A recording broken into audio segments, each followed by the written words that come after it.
Hi friends, welcome back to our channel friends.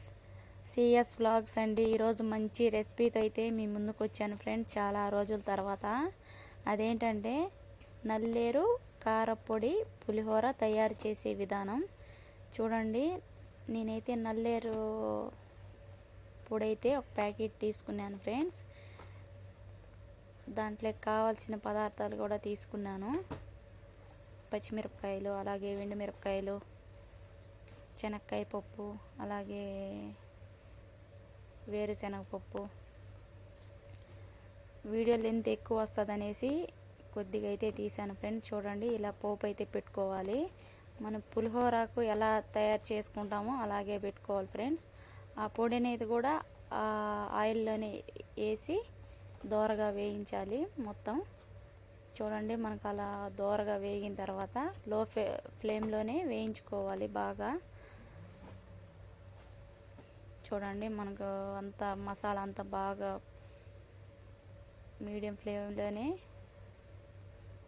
బాగా వేగింది. లో ఫ్లేమ్లోనే దోరగా అయితే వేయించుకోవాలి ఫ్రెండ్స్. ఎందుకంటే నేను చూపించాను కదా, ప్యాకెట్ పొడి కూడా ఆ నూనెలోనే వేసి దోరగా అయితే వేయించుకోవాలి ఫ్రెండ్స్. ఎందుకంటే మనకు టేస్టీ కోసానికి లో ఫ్లేమ్లో పెడితే బాగా దోరగా వేయించుకుంటే మనకు టేస్ట్ అనేది ఇంకా ఎక్కువ వస్తుంది. ఎందుకంటే మనం ఫాస్ట్గా చేసేసుకుంటే ఎక్కువ మాడిపోతుంది అన్నమాట. ఇప్పుడు వైట్ రైస్ అయితే పక్కన చేసి పెట్టుకొని వేడి మీద లేకుండా చల్లారిన తర్వాత ఈ మసాలా వేసుకొని దాంట్లో అన్నంలో కలుపుకోవాలి ఫ్రెండ్స్. ఫైనల్గా మా అక్కనైతే చూపిస్తున్నాను ఈ వీడియోలో. ఎందుకంటే మా అక్క మేము ఏది అడిగినా కానీ కాదనకుండా చేస్తుంది ఫ్రెండ్స్.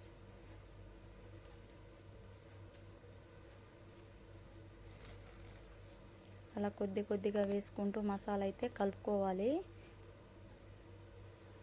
మనం అంతా ఒకేసారి వేసేసి కలుపుకోవాలంటే కొంచెం ఇబ్బందిగానే ఉంటుంది. కొద్దిగా అయితే మనకు మసాలా ఎక్కువ లేకుండా, అలా అనేసి తక్కువ లేకుండా మీడియంగా మనకు సరిపోతుంది.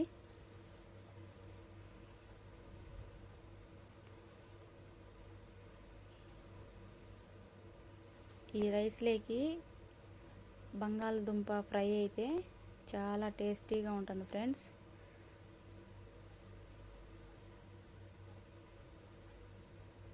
మా అక్కకు తెలియదు ఫ్రెండ్స్ నేను వీడియో తీస్తున్నట్టు. మా అక్కకు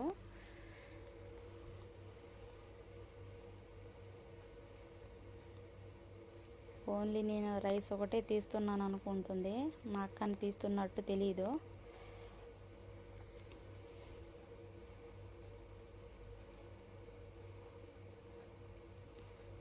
నా ఛానల్ ఎవరైనా ఫస్ట్ టైం చూస్తున్నట్లయితే నా ఛానల్ని సబ్స్క్రైబ్ చేసుకోండి, అలాగే లైక్ చేయండి, షేర్ చేయండి.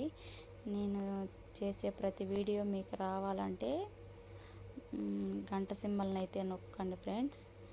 చాలా రోజుల తర్వాత వీడియోలు అయితే నేను అప్లోడ్ చేస్తున్నాను. నా ఛానల్ని ఇంతకుముందు ఎలాగైతే సపోర్ట్ చేస్తూ ఉన్నారో అలాగే సపోర్ట్ చేస్తూ ఉండండి ఫ్రెండ్స్.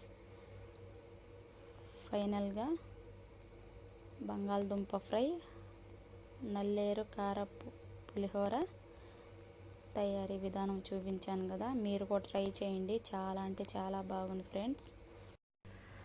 మరిన్ని మంచి వీడియోలతో, అలాగే మంచి రెసిపీతో మీ ముందుకు వస్తూ ఉంటా ఫ్రెండ్స్. Bye friends.